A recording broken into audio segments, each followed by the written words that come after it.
This may be Sigma's best lens of the last couple years right here in my hand.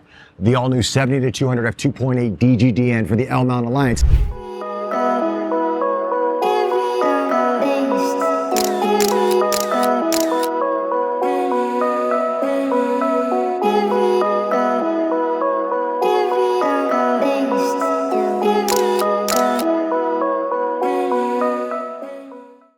You're going to hear a lot of YouTubers talking about the Sony E-mount. I'm focusing on the L-mount Alliance for our Leica friends, our Sigma friends, our Panasonic friends. Yes, Panasonic has the Lumix S Pro 70-200 F2.8. Ladies and gentlemen, this lens is better than that, and that is a phenomenal lens. Now, Leica has the 90-280, which is a variable aperture lens. This is an F2.8 straight across. How does this perform with photography and video? We're going to take it through its paces here in Arab Street. Let's find out right now.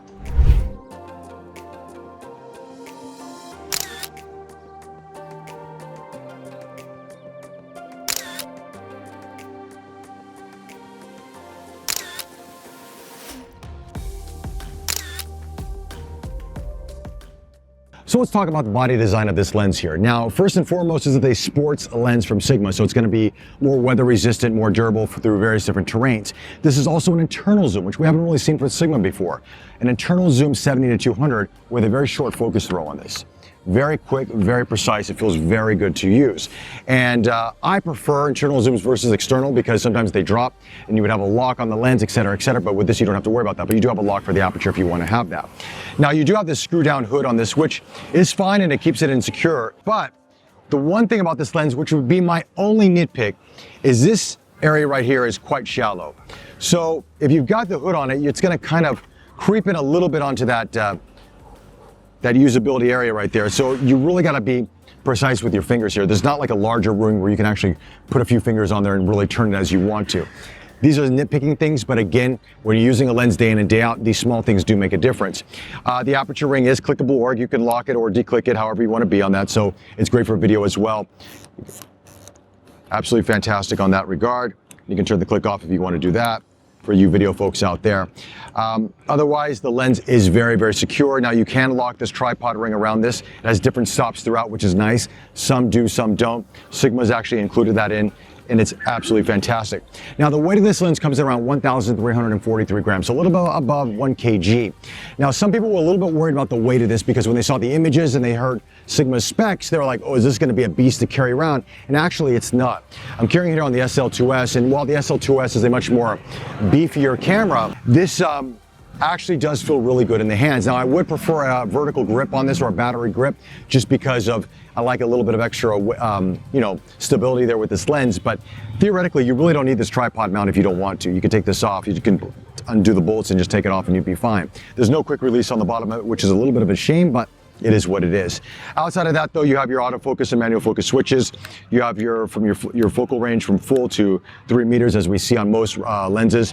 Your OS optical stabilization, you have 1, 2, and off. The optical stabilization, this is improved over other Sigma lenses in the past, and that's something that I noticed here on the SL2-S. It is very steady, especially at level 1, and then 2 obviously is for panning, and it works very, very well.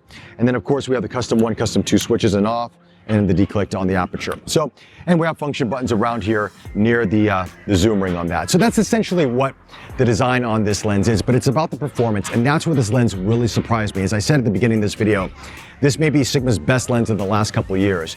And what I mean by that is the optical performance out of this is absolutely phenomenal.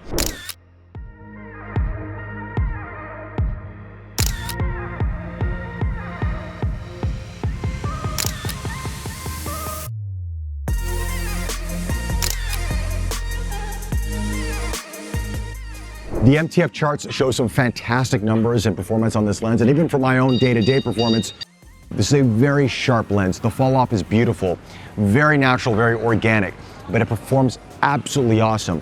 And if you're worried about chromatic aberration or any sort of purple or green fringing, it's minimal to zero on this. And I'm not using any sort of correction inside the camera. That's just straight out of the lens itself. It is phenomenal. There's zero focus breathing when it comes to video as well. And that is, I mean, a testament to what Sigma's put into this lens, because it's kind of hard to do that with a zoom lens of this nature. And the fact they've done it, and it's not in camera correction, it's out of the lens correction.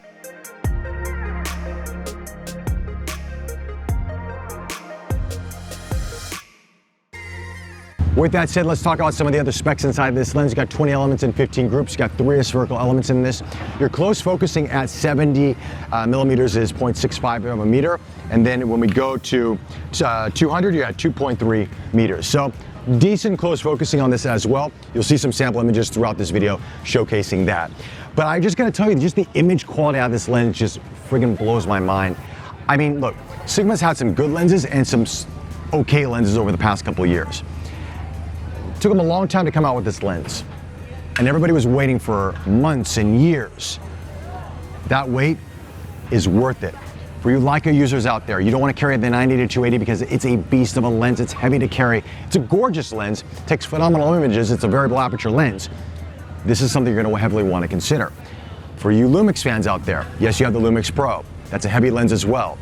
Optically, this is sharper than that lens, and a little bit better when it comes to focus breathing. This is probably the best 70-200 right now for the L-mount Alliance. And for the Sony version, I haven't tested that. Other reviewers will be talking about that, but I'm going to guess that it's very close to the Sony G Master 2 70-200 F2.8, which is a fantastic lens in its own right. Anyway, guys, we're going to walk around here upstream, take some more photos. Let's have some fun with this lens. Could you look here for me? All right. Thank you, sir. Thank you, sir.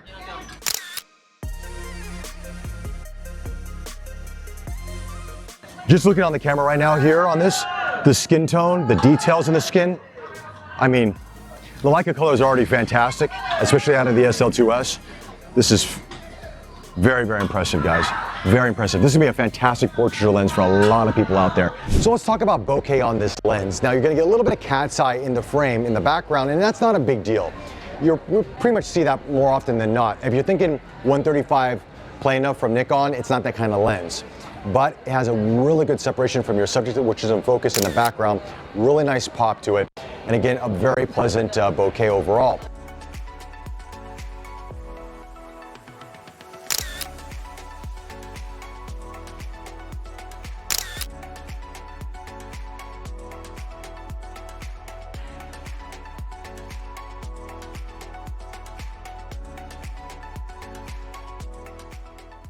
One of the things I didn't touch upon in this lens too much was autofocus, and because when you're using the SL2 or SL2S for that matter, these are contrast-based systems, so the speed is not going to be the same as, let's say, a Sony system or even the S5 II or S5 IIX from Panasonic from the Lumix lineup. So for the most part, I kind of, let's say, stay away from that. It does perform well how other Leica lenses perform on the SL2S, for example, but you know what I mean? If you're going to compare it to, a Sony autofocusing system, these are two different boats altogether, but the lens does perform beautifully. Now, my final thoughts on this lens is that, as I mentioned from the beginning, this is probably Sigma's best lens in the last couple of years. They've had some hits and they've had some misses. This is a very big hit from them, and I see a lot of people out there in the L-mount Alliance looking for a good 70-200 at a decent price point. This is going to be a lens to heavily consider. Here in Singapore, it's going to be around $2,288. US price point will probably be around $1,500 plus, maybe $1,600 thereabouts, which is still a very competitive price for what you're getting out of this lens. The optics are fantastic. The correction is fantastic. It deals with flaring very well. The video performance on this is absolutely phenomenal. This is a very good lens. The optical stabilization inside of it is also really good. I highly recommend it if you're looking for a good 70-200. This may be the one to pick up, especially if you're a Leica user, Sigma user, or Panasonic user. Anyway, guys, those are my thoughts on this lens. Let me know your thoughts in the comment section below. Like always, subscribe to the channel, hit that notification bell, like this video, helps me out a lot. Take care, stay safe, and I'll chat to you soon.